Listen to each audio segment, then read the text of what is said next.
There is one Skaven faction which is far different than the other ones. I am talking about Clan Pestilence, led by the Lord Skrolk himself. He's on a mission to wipe out, to save Lustria with all his plagues, unique magic and other tricks. Please don't forget about like and subscribe. It really means a lot to me and helps grow the channel, especially subs, since only 6% of you are actually subscribing. Thanks. As you can see, we have a panel which allows us to create plagues. Nurgle has the same exact panel, but we have one advantage. Unique plague effect, available only to us. The trait our plague priest has is useless, like he isn't there for fighting. The first of first moves is going to be upgrading our capital. The second first move is that fight. Auto-resolve was rather insulting, so we had to fight it manually. Well, that was quick. The battle just started and they are already losing discipline. I see the lizardmen are doing last frog standing, like literally, the last unit they have is a frog. That's a bit lucky, we dropped Armor of Destiny from that last battle. And as you can see here, we have gained 36 infections, those are needed for making plagues. We are forced to recruit clan rats, otherwise we will never defeat lizardmen.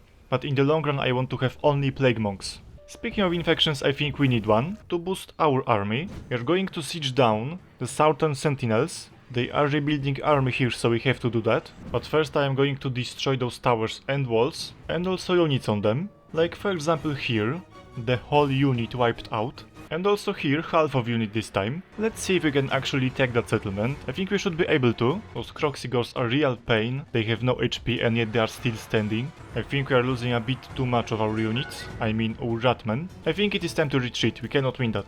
Especially when a couple of our units lost discipline before. I think they lost a bit more than 200, casualties on walls don't count. Looks like our army cannot retreat, but that's good, we don't want to. We actually want to siege them again. And destroy their whole units on the walls again. Or bombard them when their units are at range again.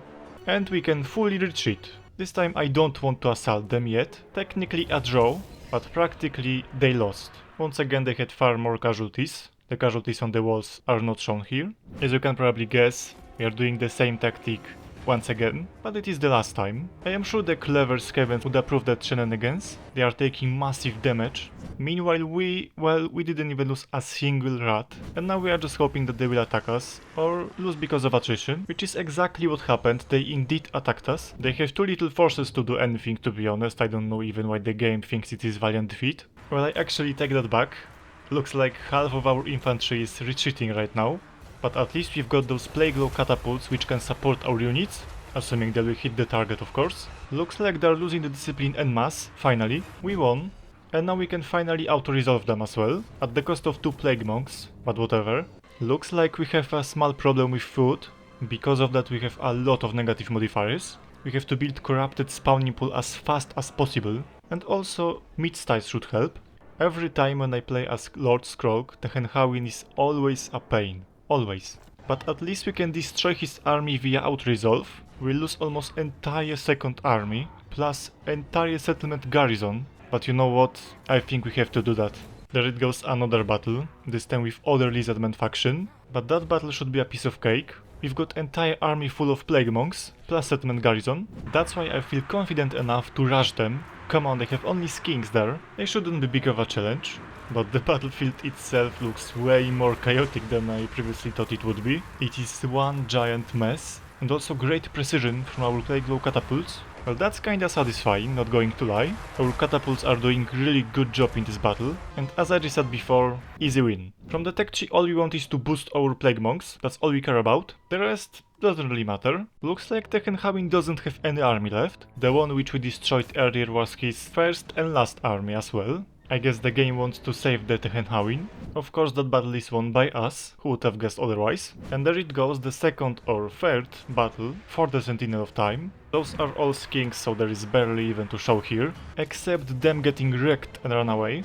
We can enact the Pestilence scheme, and now we can send that scheme priest to the last settlement that Tekkenhawin has. I don't think it worked. I don't see any plague here. Anyway, we can siege them down. That would be one enemy less. And also look at that. Lizardmen are sieging the Sentinel of Time again. That's crazy.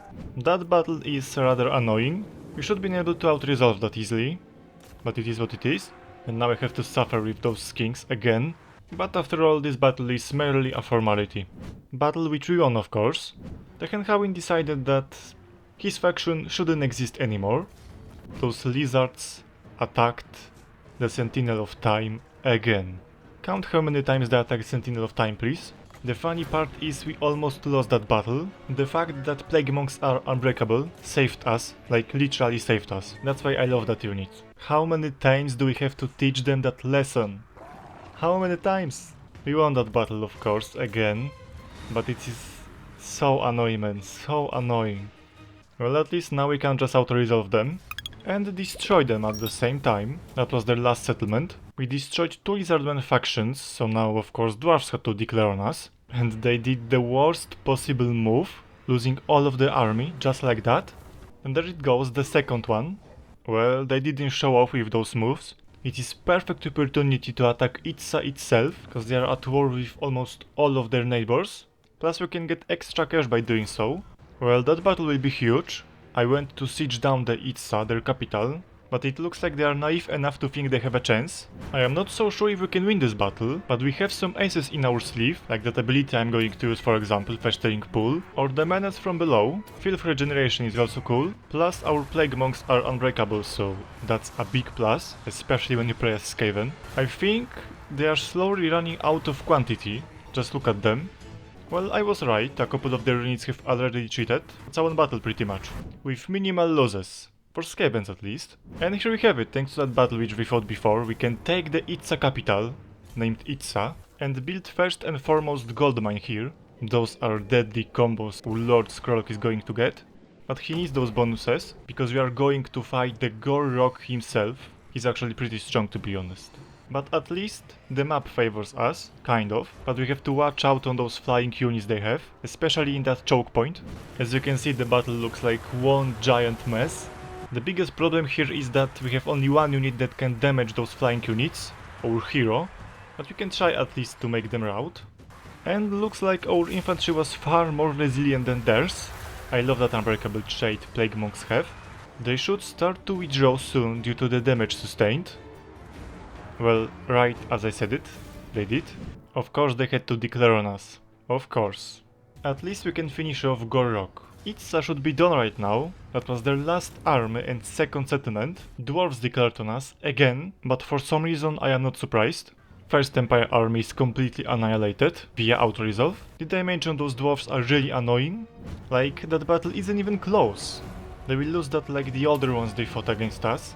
Those Plague Monks are actually really strong against dwarves too. Probably the best unit for the Lord Skrolk and his faction. In the meantime we lost one settlement to the dwarves, so we have to retake that back. And of course the Empire wanted to take advantage of the absence of our army, but that's fine, we'll beat them only with the garrison. We managed to engage with them in the close combat, which is super important to us. We're actually far stronger in the close combat than them. The only problem that magic they have hurts a bit. The battle looks like complete chaos. None of the armies actually kept formation. But I think we are winning, despite half of our army cheating. We indeed won that battle, but that's only because we managed to get to the close combat as fast as possible with them. Well, I guess one defeat is not enough for them. I don't know why they are attacking us again. They lost to our garrison with the far greater army than this. But you know what they say about enemy logic in this game? They attacked again, at least now we can just auto-resolve them. I went to siege down the last settlement dwarves have. They attacked us, but we have some help from the beastmen. That's some serious unexpected help. I just hope that our allies in this particular battle will hold on the left flank. At first I wanted to betray them and let them fight alone, but I think it works for us even better if we fight together. This way we can just easily overrun them with our quantity. And yet the beastmen tanked still the most of the damage. The AI is extremely pushy in this campaign. We have some time to fight with the quest battle with our new units, modded units.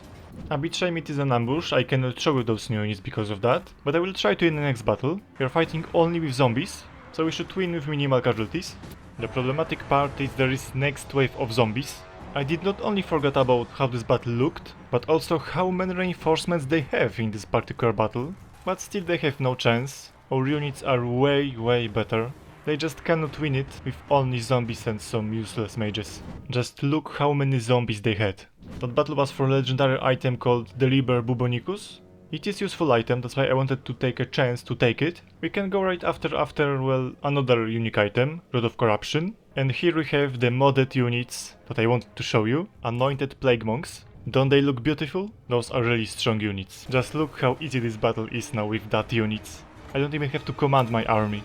And the best part is, Anointed Plague Monks are actually unbreakable. They're kind of regular Plague Monks, but way better. And in the end, they got absolutely annihilated.